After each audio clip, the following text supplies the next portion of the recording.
नमस्कार विद्यार्थियों, आप सभी का हमारी ऑनलाइन कक्षा में बहुत बहुत स्वागत है, हार्दिक अभिनंदन है। साथियों, हम कारक पढ़ रहे थे और कारक में हमने अब तक कर्ता कारक और कर्म कारक का अध्ययन किया था। अब हम आज करण कारक जो हमने आरंभ किया था उसके हम 2 सूत्र पढ़ चुके हैं अब तक, साधक तमम करणम और दूसरा सूत्र साथियों कर्तरी करणियों से तृतीया। यह 2 सूत्र हम पढ़ चुके थे और आज हम तीसरा सूत्र पढ़ेंगे। तीसरा सूत्र है सहयुक्ते अप्रधाने। तो देखिए साथियों, यह कारक हमारा प्रकरण चल रहा था, कारक और कारक में भी करण कारक, यह करण कारक और करण कारक में होती है कौन सी विभक्ति होती है साथियों? तृतीया विभक्ति। तो करण कारक और विभक्ति तृतीया, इस प्रकार से विभक्ति तृतीया। अब इसके 2 सूत्र हम पढ़ चुके हैं, साधक तमम करणम और कर्तरी करणियों से तृतीया। अब तीसरा सूत्र देखिए, तीसरा सूत्र है सहयुक्ते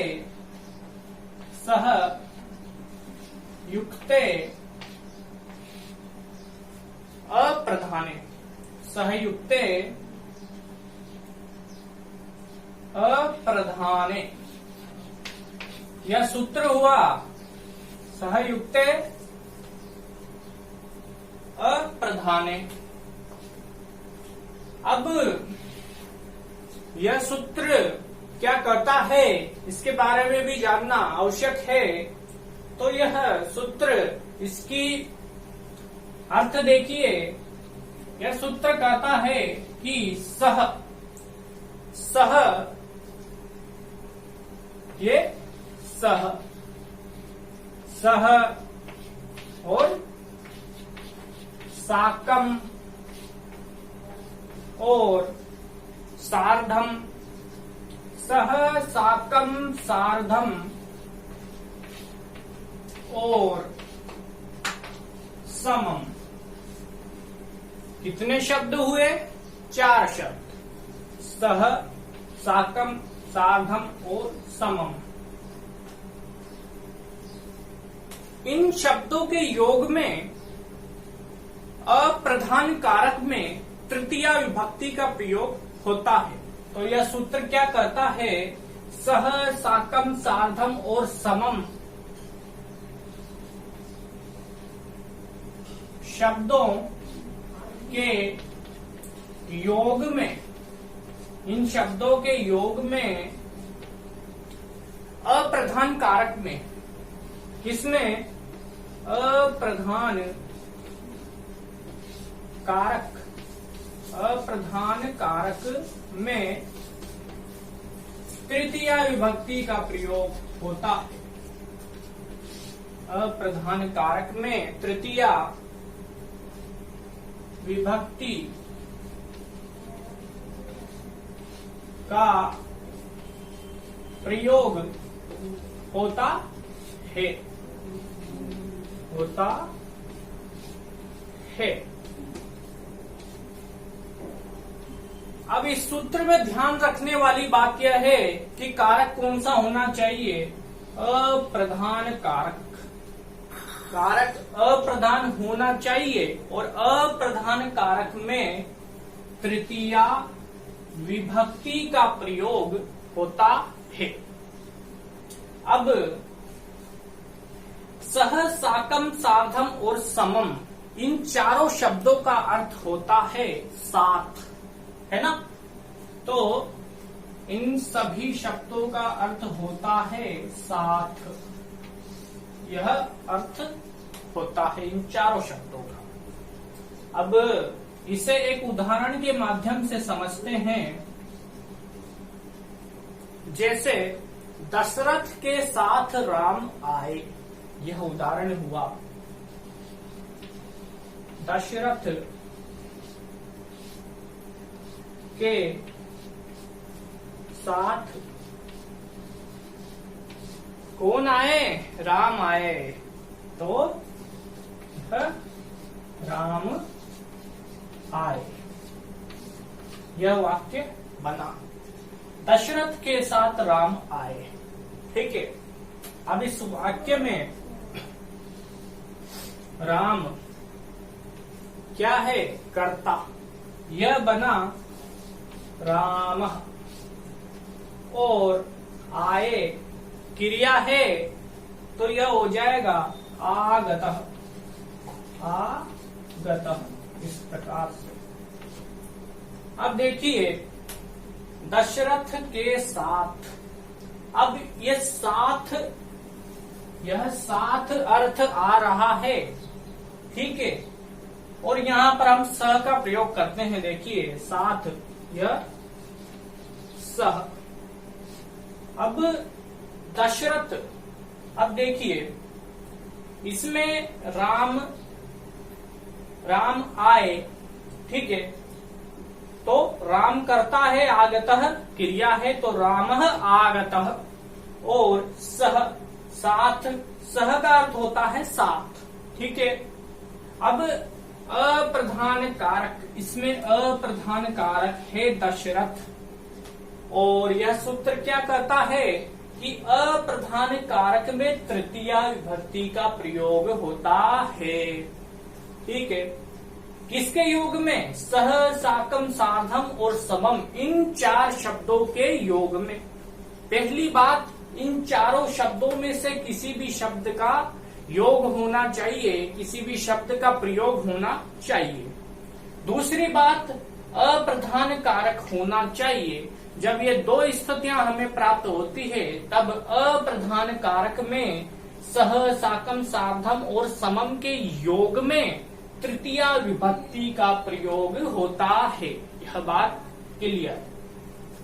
तो तृतीया विभक्ति हो जाएगी दशरथ की, दशरथेन, तो यह बन जाएगा दशरथेन,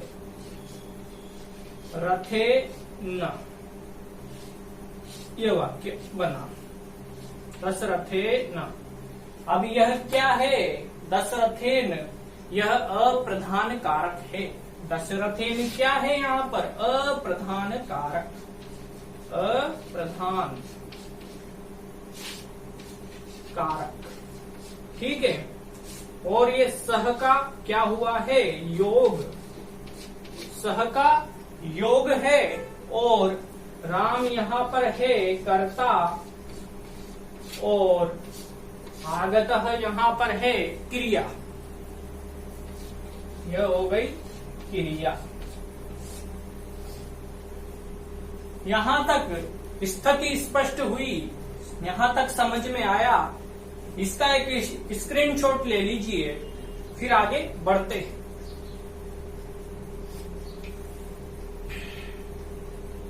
अब देखिए, यह तो एक उदाहरण हुआ, दशरथ के साथ राम आए। अब दूसरा उदाहरण देखते हैं। ये लिख लिया होगा आपने।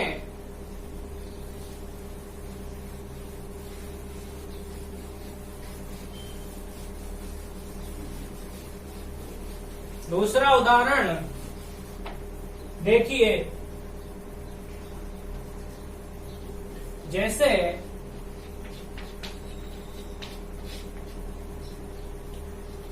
पुत्र के साथ पिता आया, यह उदाहरण लेते हैं हम।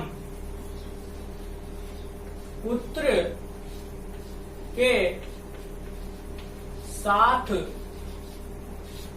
कौन आया? पिता आया। पुत्र के साथ पिता आया, यह वाक्य हमने लिया। अब देखिए, पिता, पिता क्या है यहाँ पर? कर्ता।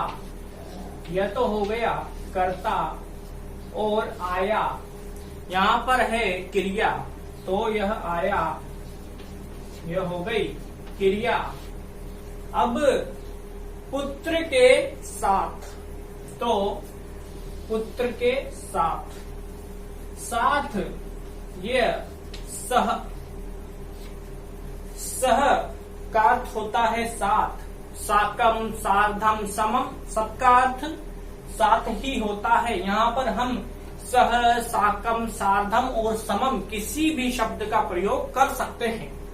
अब देखिए पुत्र के साथ, तो यह इस वाक्य में अप्रधान कारक है और अप्रधान कारक में कौन सी विभक्ति होती है? तृतीया विभक्ति। यह सूत्र हमें बताता है। ठीक है, तो यह हो जाएगा पुत्र क्या है यहाँ पर? अप्रधान कारक और सह के योग में इस पुत्र के साथ सह के योग में इस पुत्र में अप्रधान कारक में तृतीया विभक्ति का प्रयोग होगा। अब देखिए इस वाक्य को बनाते हैं, संस्कृत अनुवाद कैसे होगा इसका देखिए।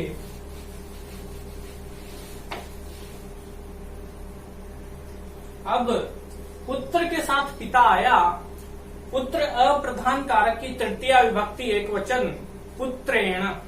अब यह बनेगा साथियों पुत्रेण, ये बन गया पुत्रेण। और सह पुत्रेण सह पिता, पिता को पिता ही बोलेंगे। ठीक है, पिता, यह हो गया पिता। और क्रिया है आया, तो आगतः, क्या बन जाएगा?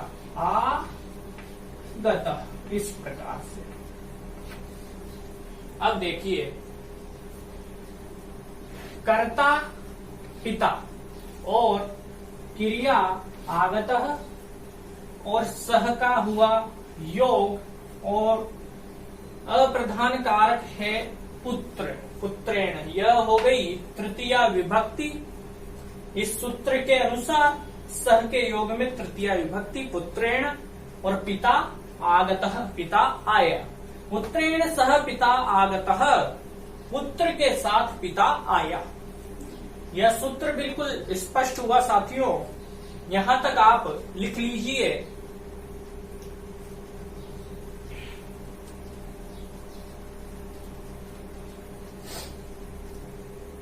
अब हम अगला सूत्र पढ़ेंगे साथियों। तो अगला सूत्र है चौथा सूत्र करण कारक का, येनांग विकारः। सूत्र है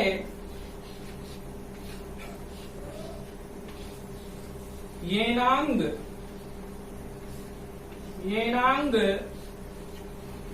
विकारः। सूत्र क्या है साथियों? येनांग विकारः, यह सूत्र हुआ। अब देखिए इस सूत्र का हम पदच्छेद करते हैं, इसको टुकड़ों में तोड़ते हैं। तो देखिए इस सूत्र का पदच्छेद होगा, देखिए यह सूत्र को टुकड़ों में तोड़ेंगे तो यह हो जाएगा येन अंग, येन अंग और विकार, इस प्रकार से इसका पदच्छेद क्या हो जाएगा? येन अंगः विकारः, यह इसका पदच्छेद हुआ। येन मतलब जिस अंग में विकार हो उसी में तृतीया विभक्ति का प्रयोग होता है, यह सूत्र हमें बताता है। येनांग विकारः। अब इस सूत्र का अर्थ देखते हैं। यह सूत्र कहता है कि जिस विकारवाची, देखिए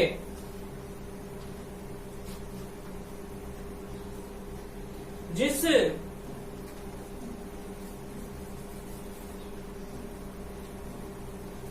अंग के माध्यम से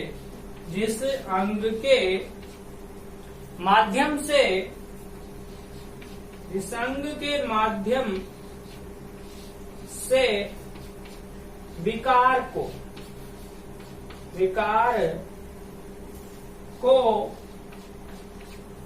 दिखाया जाता है, जिस अंग के माध्यम से विकार को दिखाया जाता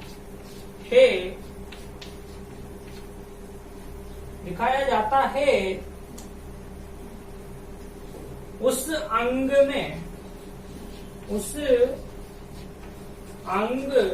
में तृतीया विभक्ति होती है। यहां ऊपर लिख देते हैं, देखिए यह सूत्र येनांग विकारः कहता है कि जिस अंग के माध्यम से विकार को दिखाया जाता है उस अंग में तृतीया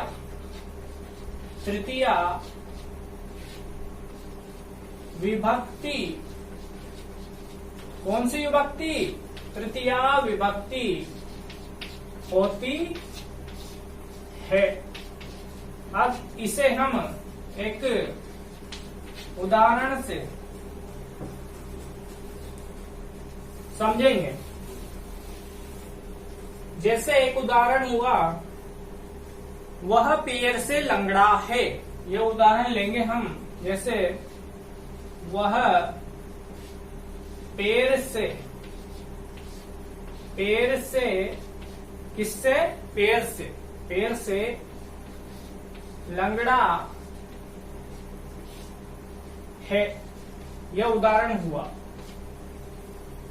वह पैर से लंगड़ा है, तो इस उदाहरण में वह क्या है? कर्ता है। तो यह हो गया सह। और लंगड़ा है, लंगड़ा को हम बोलते हैं खंजह। इस प्रकार से खंजह, यह बनेगा खंजह। और है यहाँ पर क्रिया है, तो अस्ति, खंजह अस्ति। यह अब पैर से, अब देखिए परिभाषा देखिए, जिस अंग के माध्यम से विकार क्या है? लंगड़ा, लंगड़ापन यहाँ पर विकार है। जिस अंग के माध्यम से, अंग क्या है? पैर। पैर क्या है? अंग। अब जिस अंग के माध्यम से विकार, लंगड़ापन विकार को दिखाया जाता है उस अंग में तृतीया विभक्ति होती है। अंग क्या है? पैर। पैर अंग है और उस अंग में तृतीया विभक्ति होती है। तो यहाँ पर पैर में तृतीया विभक्ति होगी। और लंगड़ापन क्या है? विकार है। तो विकार में नहीं होगी, अंग में होगी। तो अंग में तृतीया विभक्ति होती है। पैर अंग है, इसीलिए यहाँ पर तृतीया विभक्ति का प्रयोग हो जाएगा। तो सह पादेन, ठीक है, पादेन अर्थात पैर, ठीक है, वह पैर से लंगड़ा है। तो सह पादेन खंजः अस्ति, यह वाक्य बना। अब यह पादेन, जैसे कि रामेण, इस प्रकार से तृतीय विभक्ति का एक वचन है पैर। वह एक पैर से लंगड़ा है, ठीक है। तो यहाँ पर पादेन ये आ गया, ठीक है। पैर से लंगड़ा है, एक वचन है, ठीक है। इसमें पादेन में तृतीय विभक्ति का प्रयोग हुआ। यहाँ तक स्पष्ट हुआ। अब हम अगला उदाहरण देखते हैं।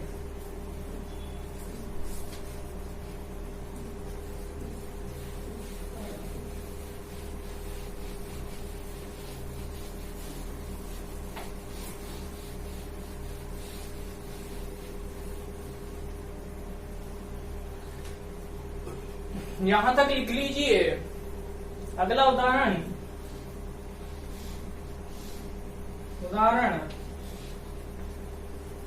जैसे वह सिर से गंजा है। यह उदाहरण वह सिर से गंजा है, तो यह उदाहरण हुआ।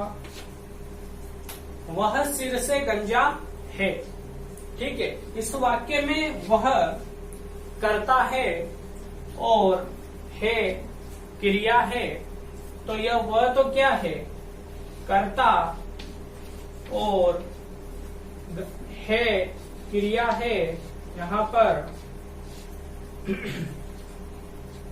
ठीक है, सिर से, ठीक है। अब इस वाक्य में गंजा, यह गंजापन जो है यह क्या है, विकार है। और सिर से, तो अंग क्या है, सिर, सिर में विकार है, अंग क्या है, सिर, तो अंग में तृतीया विभक्ति का प्रयोग हो जाएगा, तो इसमें तृतीया विभक्ति आ जाएगी, सिर से, सिरसा। तो यहाँ पर इसमें क्या हो जाएगी, तृतीया विभक्ति, इस प्रकार से। अब देखिए, कर्ता सह वह सिर से, तो यह बन जाएगा सिरसा, सिर से।